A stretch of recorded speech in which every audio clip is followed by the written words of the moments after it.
Hey guys, how's it going today? Estee McCrawly coming to you with another Wi-Fi battle. Today against SB. Someone challenged me, and I was looking at in this team preview. I saw that Furfrau, and I was a little scared for a second because you never know what you're gonna go up against when you see that Furfrau. He's got the Noivern, the Jolteon, Gyarados, Skarmory, and Talonflame. So I thought my team was pretty good, pretty well handled. For his team, the only Mega Evolution option was that Gyarados. So let's get into the battle and see what we get today. So seeing that Skarmory, I was figuring he was going to lead off with that and start trying to set up his spikes. So I led off with, or he actually ends up leading out with his Talonflame, which is terrible because I started with my Ferrothorn thinking he was going to go with the Skarmory. So I'm immediately going to switch out, not going to take that possible Flare Blitz. I'm going straight into the Rotom, and he does go for the Flare Blitz, so I will get that resist. And you see it does a decent amount. That's actually exactly half damage to me. So I'm a little...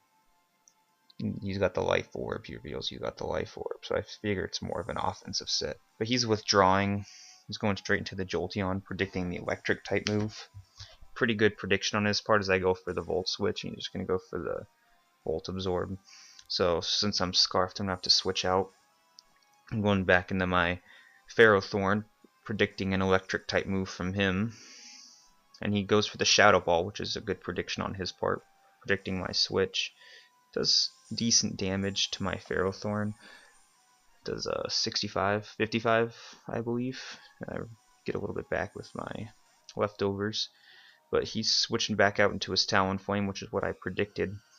So I'm going for the Stealth Rocks, so that Talonflame's not going to be able to switch as easily now. And take a little bit more leftovers recovery. Obviously I'm going to switch out, predicting another Flare Blitz. Back into the Rotom. And we'll see what... This one, surprisingly, that last one did quite a bit of damage. This one, not as much, I don't think. But I went for the Hydro Pump. I don't know why I went for the Hydro Pump. The Volt Switch would have killed him. So that was bad play on my part. He's then gonna kill my Rotom, which I don't think it's too big of a deal. I don't think I need it for anything on his team, so I'm not too worried about that. But you see his Talonflame's low on health now, so if he switches out, it's gonna die to the rocks when it comes back in, and he does switch out, which is interesting in my opinion. So he goes into the Skarmory. I went for the Dark Pulse because I was predicting the switch. And Dark Pulse would have killed the Talonflame anyways. That's my powerful stab move. And you see it does more than half to the Skarmory, which was great for me. And he's withdrawing a Skarmory. He's probably predicting well, it's going to die regardless, but he went to his Noivern probably predicting the Flamethrower. But for me, I was predicting him to switch, and the Dark Pulse would have killed him that turn anyway, so I just stick with the Dark Pulse, and you see it does a mean amount of damage to that Noivern, but I know I'm going to be outsped by it, so I'm switching out into my Ferrothorn, predicting a Dragon type move, and he does go for the Draco Meteor, and it does a decent amount of damage. I'm not too special defensive, but you see that's how much damage it did, and it was a crit, so I'm not scared at all from this thing. So I'm going to get a little bit of leftovers recovery. And he's going to withdraw his Noivern, which is going to die when it comes back on Stealth Rocks as well. Goes into his Talonflame, and that's going to die to the rocks right now. I don't know if if he just didn't realize the rocks were up, or if he was trying to scout out what I was going to do. But I go for the Leech Seed, and nothing there to Leech Seed, so it's just a free turn of leftovers recovery. Now we're going to see the Gyarados. He got that Intimidate. So I'm going to take a little bit of attack reduction. He's going to go for the Taunt. That was a good play on his part, I guess, because I can't go for the Leech Seed. But I do have the Power Whip, so I can hit him with that. I don't know if he might have thought that I didn't have it. But now he's going for the Mega Evolution. straight into that. Mega Gyarados. I don't think Mega Gyarados really looks that cool. He just looks like a giant caterpillar to me. But he's definitely very bulky. He might have predicted the switch here, and that's why he went for the Dragon Dance. But I'm staying in. I got that Power Whip to hit him with, so I'm gonna hit him with the Power Whip. You're gonna see it does a decent amount of damage considering Gyarados is pretty bulky, and I've been hit with an Intimidate. So I'm pretty happy with that damage. He's gonna go for the Waterfall, and you're gonna see from 130 health down to 79. That's 51 health. It's not bad. It's gonna take him 2 more to finish me off. But you see, he gets the flinch, so he gets those hacks. Not a big deal to the outcome of the battle. But there goes my taunt. He's gonna go for another Waterfall. Get some more damage off. Probably try and get another flinch or something. But right at this point, his Gyarados is pretty much dead meat. But I go for the Gyro Ball. I don't want to risk missing the Power Whip, so I just want to make sure that I finish it off. Because I know after that Dragon Dance makes my Gyro Ball even more powerful. So there's another. So there goes his Mega Gyarados. That's out of the way, which is nice.